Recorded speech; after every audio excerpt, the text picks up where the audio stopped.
这选手呢，4号不错。注意看，中国自由搏击名将铁英华被击倒了。看到这一幕的外国观众很是高兴，难道他们真就以为铁英华就这么脆弱不禁打吗？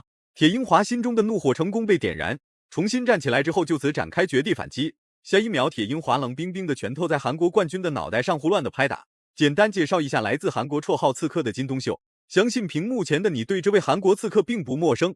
没错，这个家伙就是曾经独秒邱建良和杨卓的韩国拳王，他的来头可不小。在来中国踢馆之前，足足统治了韩国擂台5年时间。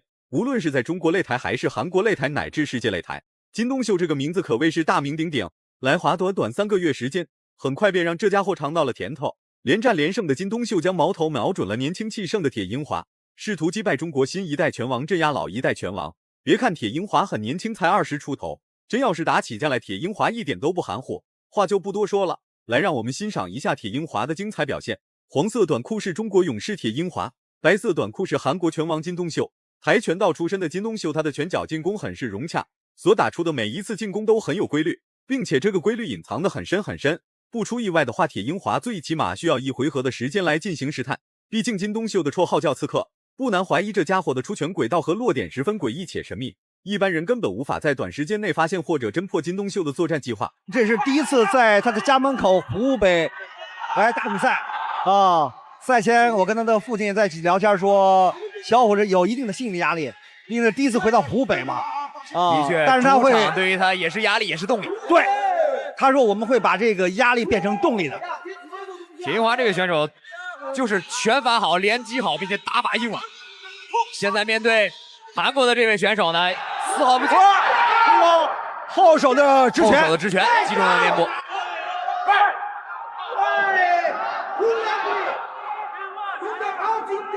因为我们看被击倒1次之后的铁英华变得更加稳健，再加上这场比赛还是在铁英华的家乡举办，台下坐的可都是乡亲父老和亲戚朋友，所以铁英华内心非常想快速赢下比赛，同时还要时刻保持警惕，避免偷鸡不成蚀把米。出拳出腿刁钻的金东秀很快就掌握了比赛节奏，这种打法了，改变这种打法了，打法稳健多了啊！跟这位经验丰富的韩国台派选手来打呢，一定要克制他的优势。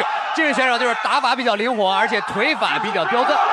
现在我们也感觉这好像小虎啊，铁英华呢上来他现在有点紧，把比赛节奏没有带起来。对，他不是说打得有点松，而是压力太大，他太想赢这场比赛了。把这个压力转化以后，我相信小虎铁英华会有更好的表现。现在不错的连击，小虎铁英华最擅长就是把对方逼在绳圈上进行自己。很少人能看明白金东秀的作战计划，再加上他还是一个左撇子的战术报价，在华3个月期间，这家伙总共击败了8位中国选手，战败者都还没来得及参透金东秀的作战计划，很快就被金东秀所快速击败。你强任你强，我有铁英华。众所周知，铁英华是一位智商极高的一位自由搏击名将。金东秀打和我们看到这个韩国的这个罗战基同孙翔那种打法还是有所不一样，没错，不一样。这个选手打法更油滑，今天双方在第2局里面打的确实比较黏呀。没错啊。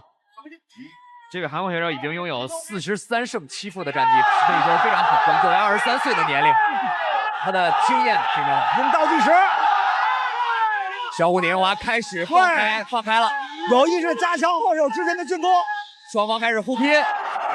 师傅全球真要是铁英华死脑筋一根筋的话，恐怕早就被金东秀打了个人仰马翻。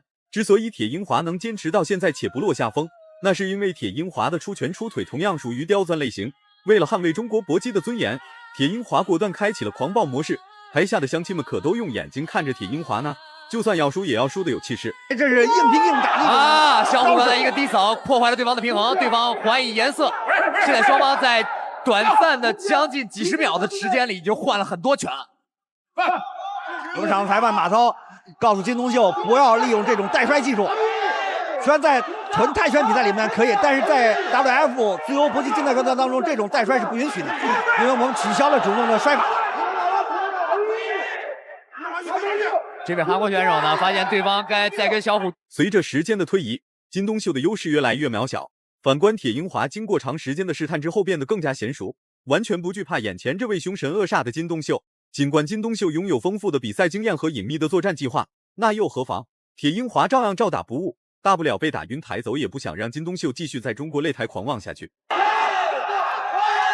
我们看金东炫打几个拳，在对方小虎以为他还要拼拳的时候，马上用膝，这种上下的连击的确不错。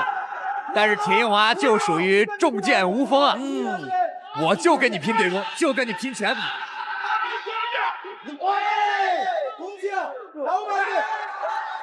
这个大盘袭击是没有任何的作用。这个刚才是膝带了对手一下，并不是故意的踢到对方的一种裆部。现在我们看到金东湘利用一种喘息的机会要歇一会儿。铁英华这个踢裆完全是无意之举，毕竟金东秀老是在赛场上进行搂抱，根本不在乎处于优势一方的铁英华，误打误撞踢到了裆部，这个行为并不影响整场比赛的进行。现在比赛进入第3回合，铁英华的体能优势慢慢的展现出来了。这时候，这金东秀就要利用这很难得的这种，实际上是无意识，因为双方都在护膝击对方的腹部嘛，是吧？那个有点低，但是绝对不是有意识的。那么金东秀抓住这种机会，作为一种体能这种调整。当然，铁英华也识破对手，一站在一起就要加强进攻的火力。我们看韩国选比赛继续进行，铁英华的进攻欲望依然没有减弱的迹象。就在铁英华即将把金东秀打报废之际，这家伙突然开始频繁搂抱。刚才那一次踢裆就是给金东秀的一次教训。想到蛋蛋还在痛，于是金东秀果断放弃了搂抱。一直都处于战斗状态的铁英华继续给金东秀施加压力，时时刻刻都在发起猛攻。还要利用自己的后手的直拳，因为铁英华的后手的直拳很具杀伤力。没错。因为双方的报价相反，韩国选手的轻重拳相对于小虎来说是互换的，所以小虎在防御上我觉得还是有一些不习惯。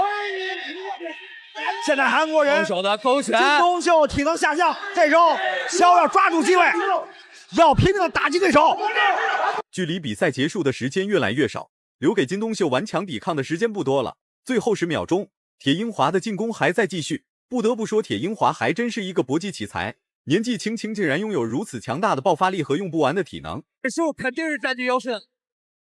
起码在第3回合，双方都拼了！哇！今天的武林盟，真的胜利，真的精。